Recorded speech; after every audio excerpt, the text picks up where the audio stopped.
જય શ્રી રામ, રાધે રાધે મિત્રો, કેમ છો બધા?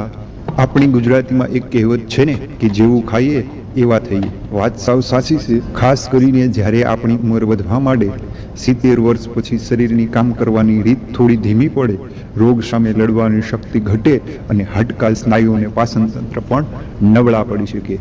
આવા સમયે સાચો ખોરાક જ આપણો સૌથી મોટો ટેકો બની શકે. દવાઓ પાછળ ભાગવાને બદલે જો આપણે આપણા ભોજનને જ દવા માનીએ તો આપણે ફક્ત સ્વસ્થ જ નહીં પણ આપણું જીવન પણ સારું બનાવી શકીએ. આજે આપણે 70 વર્ષની ઉંમર પછી ખાસ ખાવા જેવી 7 એવી વસ્તુઓ વિશે વાત કરીશું જે શરીર માટે ઔષધિ જેવું કામ કરે છે. આ વિડીયો તમારા માટે કામનો છે, એટલે અંત સુધી જોજો. ચાલો શરૂ કરીએ આજનો વિડીયો. દૂધ અને એની બનાવટો કે 70 વર્ષ પછી કેલ્શિયમની ઉણપ સામાન્ય થઈ જાય, જેનાથી હાડકા પોચા નબળા પડે જેવી તકલીફો થાય. દૂધ, દહીં, પનીર, છાશ જેવી ડેરી પ્રોડક્ટમાં ખાલી કેલ્શિયમ જ નહીં પણ વિટામિન ડી, પ્રોટીન, ફોસ્ફરસ પણ ભરપૂર હોય છે, જે હાડકાને મજબૂત રાખવામાં મદદ કરે છે. એને રોજ 1 ગ્લાસ ગરમ દૂધ પીવું અને ઘરે બનાવેલું દહીં રોજ જમવામાં લેવું. પનીરને શાકમાં કે હળવા નાસ્તામાં વાપરી શકાય. બીજું, વધતી ઉંમરે હૃદયને તંદુરસ્ત રાખવું અને મગજને તેજ રાખવું બહુ જરૂરી છે. બદામ, અખરોટ, અળસી બીજ, કોળા બીજ, સૂર્યમુખીના બીજ omega 3 fatty acid, fibre, vitamin E અને ઝિંક જેવા પોષક તત્વો હોય છે, જે હૃદય, મગજ, ચામડી માટે ખૂબ જ ફાયદાકારક છે. તો કે સવારે પલાળેલી 5-6 બદામ, 1 અખરોટ જરૂર ખાવું. અળસી અને કોળાના બીજને સલાડમાં કે ખીરમાં નાખી શકાય. તલના લાડુ પણ સારો એક વિકલ્પ છે. લીલી પાંદડાવાળી શાકભાજીઓ કે જે 70 વર્ષની ઉંમર પછી શરીરને લોહ તત્વ, ફાઇબર, કેલ્શિયમ અને એન્ટીઓક્સિડન્ટની ખૂબ જરૂર હોય છે, જે પાલક, મેથી, સરસો, બથુઆ, સરગવાના પાંદડામાં ભરપૂર માત્રામાં રહેલો છે. આ કબજિયાત અને પાચનની સમસ્યાઓમાં રાહત આપે છે, લોહીની ઉણપથી બચાવે અને હાડકાને મજબૂતી આપે. તો કે અઠવાડિયામાં 3-4 વખત લીલી શાકભાજી જરૂર ખાવી. પાલકનું સૂપ, સરગવાનું સૂપ ખૂબ જ ફાયદાકારક છે. ફળોમાં જોઈએ તો કે ફળો બધામાં વિટામિન, મિનરલ્સ અને કુદરતી ખાંડનો સારો એવો સ્ત્રોત છે, જે વૃદ્ધોને શક્તિ આપે અને રોગ સામે લડવાની શક્તિ વધારે. પપૈયું, કેળું, સફરજન, જામફળ, નારંગી, કીવી, જાંબુ જેવા ફળો ફાયદાકારક. નાસ્તા કે સાંજની ભૂખમાં ફળો ખાવા.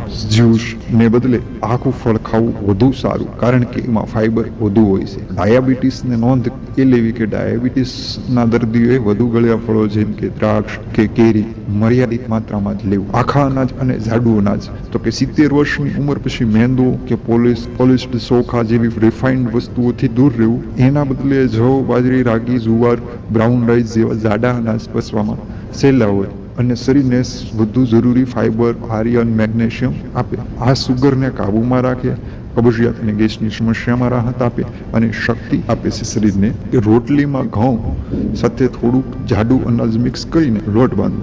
સવારના નાસ્તામાં રાગીના ઢોસા કે ખીર લઈ શકાય. છઠ્ઠું, આ બંને આપણા ઘરના મસાલાઓમાં હળદર અને આદુ, આ બંને આપણા ઘરના મસાલાઓમાં ઔષધીય ગુણથી ભરપૂર છે. હળદરમાં કર્ક્યુમિન નામનું તત્વ છે, જે સોજા વિરોધી એન્ટીઓક્સિડન્ટ ગુણોથી ભરપૂર છે.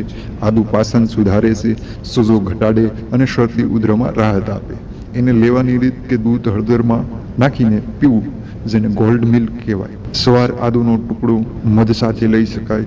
શાકભાજી અને દાળમાં એનો નિયમિત ઉપયોગ કરી શકાય. આદુનો દાળ અને અંકુરિત અનાજ. પ્રોટીન શરીરના ઘસારાને પૂરો કરવા અને સ્નાયુઓ માટે ખૂબ જરૂરી છે.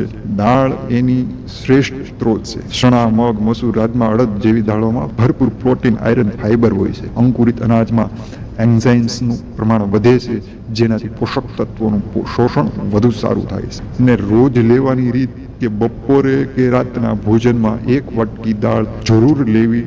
નાસ્તામાં મગ, ચણાના અંકુરિત અનાજમાં લીંબુ અને હળવો મસાલો નાખી શકાય. બીજું, એક ખાસ સૂચના કે ખૂબ પાણી પીવું. વધતી ઉંમરથી તરસ ઓછી લાગે પણ શરીરને પાણીની જરૂર તો એટલી જ રહે. તેલ, મીઠું અને ખાંડ આ વસ્તુઓ ઓછી વાપરવી. ઘરે બનાવેલું તાજું ભોજન જ જમવું. પેકેટ અને ફૂડ પ્રોસેસથી બનેલું જે કંઈ પણ વાનગી, અનાજ છે એનાથી દૂર રહેવું. ને રોજ હળવી કસરત, યોગ કે ચાલવાનું રાખવું.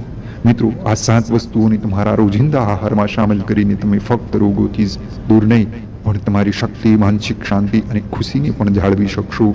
યાદ રાખજો, ભોજન જ સૌથી મોટી ઔષધિ છે. આ મંત્ર ક્યારેય ભૂલશો નહીં. તમારા શરીરને એવું ભોજન આપો કે જે તેને સ્વસ્થ, સક્રિય અને ખુશ રાખે. તો મિત્રો, આજના વિડીયોમાં બસ આટલું જ. કોમેન્ટમાં જય મા લક્ષ્મી જરૂર લખજો.